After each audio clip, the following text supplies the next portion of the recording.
Après Dakar, c'est dans cette région du sud du Sénégal que les violences liées à la condamnation d'Ousmane Sonko ont été les plus meurtrières.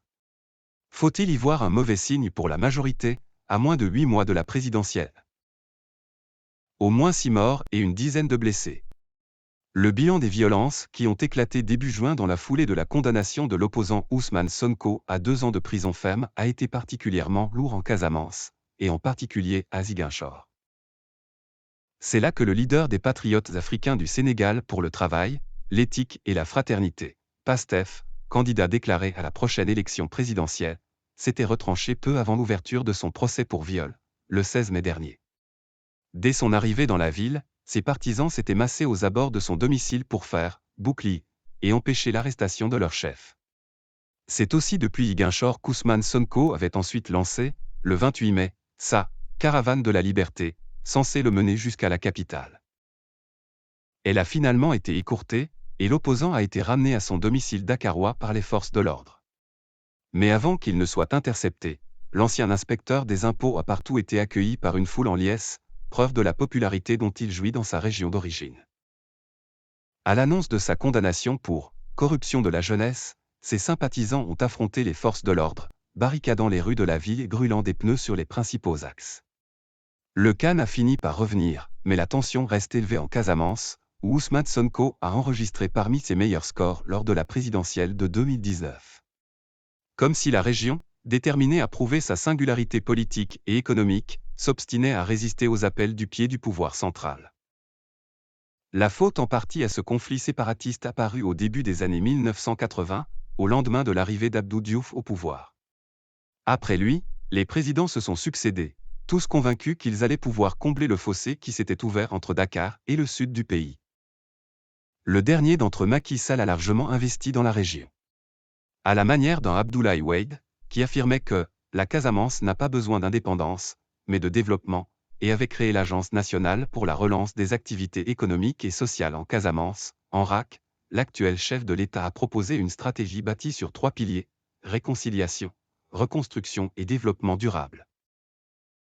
Benoît Sambou, ministre d'État et président de la Commission nationale du dialogue des territoires, CNDT, égrène volontiers les actions menées par Macky Sall pour désenclaver la Casamance, l'achèvement du pont de Farafenni, qui enjambe le fleuve Gambie, l'acquisition de 2 bateaux, le Diambogne et l'Aguel, destinés à relier Dakar et Ziguinchor, la mise en place d'une desserte via la compagnie Transair, la réhabilitation de la RN6, sans oublier le lancement de la construction d'axes routiers locaux et de nouveaux ponts. Benoît Sambou est intarissable. L'investissement public se chiffre autour de 710 milliards de FCFA dans la région naturelle de la Casamance, s'enthousiasme-t-il.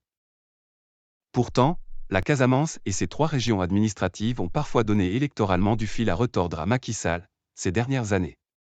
Benoît Sambou est bien placé pour le savoir, lui qui briguait la mairie de Ziguinchor mais a été battu par l'opposant Ousmane Sonko.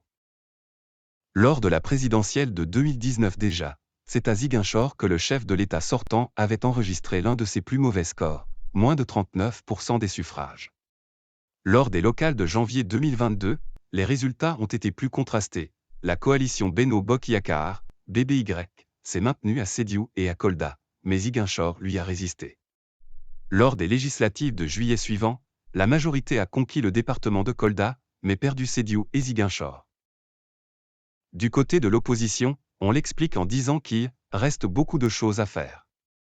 Georges Massali, qui préside le conseil départemental de Ziguinchor, est membre du PASTEF Les Patriotes. La Casamance peut être le levier du Sénégal, sa locomotive. Ils disent qu'ils ont investi beaucoup d'argent mais, bizarrement, l'indice de pauvreté place les 3 régions, Ziguinchor, Sédhiou, Kolda, parmi les plus pauvres au Sénégal.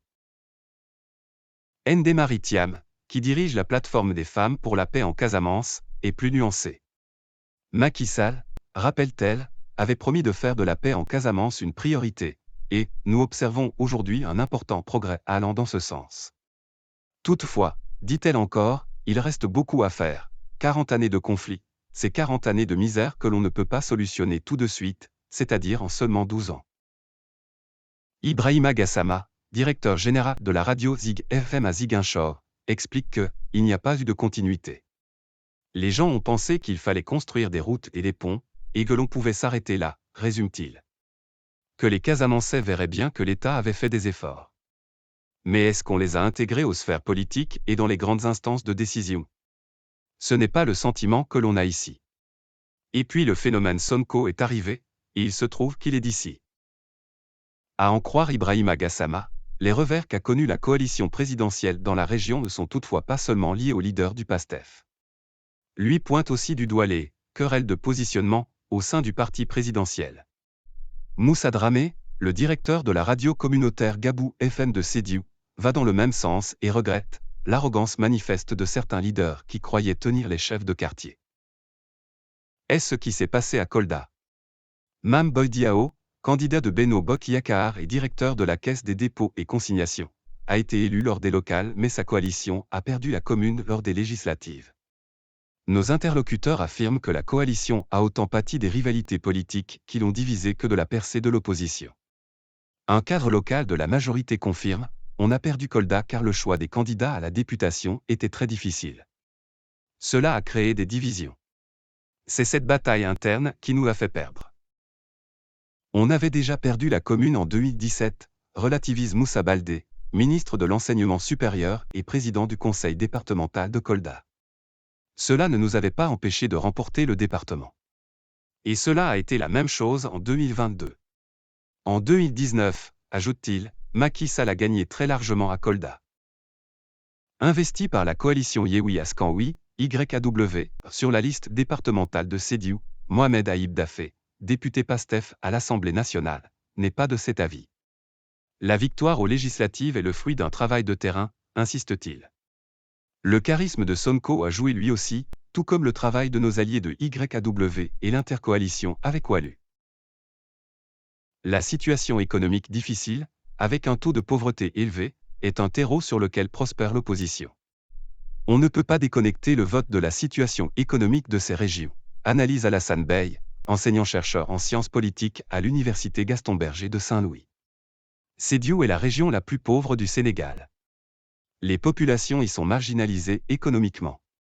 Et Sonko tient un discours qui met en évidence cette marginalisation, qui répète que les richesses sont captées, qu'il y a de la corruption. Régulièrement accusé de collaborer avec les quelques rebelles encore actifs dans la sous-région, Ousmane Sonko se garde bien de se prononcer sur le mouvement indépendantiste casamançais. Le maire de Ziguinchor préfère mettre l'accent sur le développement de sa ville, réhabilitation d'axes routiers, modernisation d'axes sanitaires, et a eu soin, sitôt élu, de renommer plusieurs rues de la ville qui portaient les noms de colons français. De quoi booster sa popularité? Ousmane Sonko, qui est d'origine diola, porte l'espoir d'un peuple qui rêvait d'avoir un fils, casamançais, président de la République du Sénégal, ajoute Alassane Bey. Or, d'Émile Badiane jusqu'à Abdoulaye Baldé, en passant par Landing Savané ou Robert Sagna, Ousmane Sonko est le seul fils de la Casamance qui a une audience en Casamance et en dehors de la Casamance, résume l'analyste politique Babacar Justin Ndiaye. Merci d'avoir suivi cette émission.